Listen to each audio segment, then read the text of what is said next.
আলিপুরদুয়ারে রেলের জমিতে এবার সুপার স্পেশালিটি হাসপাতাল তৈরির উদ্যোগ কেন্দ্রীয় মন্ত্রী ও আলিপুরদুয়ারের সাংসদ জন বার্লার।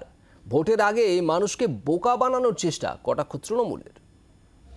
হাসপাতালের জন্য রেলের জমি পরিদর্শন করলেন কেন্দ্রীয় মন্ত্রী আলিপুরদুয়ারের সাংসদ জন বার্লা। সঙ্গে ছিলেন বিধায়ক মনোজ টিকা ও ডিআরএম অমরজিৎ গৌতম। প্রকল্পের খরচ প্রায় 200 কোটি টাকা। ডিআরএম অমরজিৎ গৌতম জানিয়েছেন হাসপাতাল তৈরির জন্য পর্যাপ্ত জমি রয়েছে।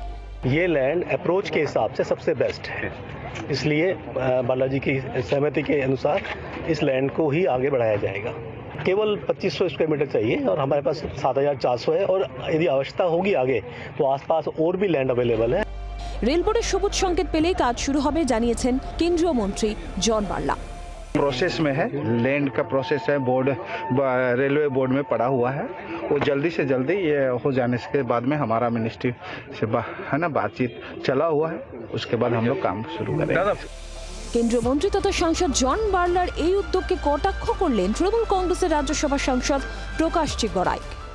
কাজ স্টার্ট হোক না, কাজ স্টার্ট হোক, আমরা কাজ স্টার্ট হলে খুশি হব, কিন্তু এত ভাওতা দিয়ে কোনো লাভ নাই।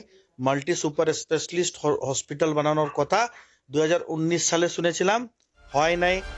প্রতিশ্রুতি আগেই ছিল, এবার হাসপাতাল তৈরির এই উদ্যোগ কতটা বাস্তবায়িত হয় তারই অপেক্ষায় আলিপুরদুয়ারবাসী। আলিপুরদুয়ার থেকে তপন দেবের রিপোর্ট, জি24 ঘন্টা। বাংলার আওয়াজ, বাঙালির আবেগ, জি24 ঘন্টা।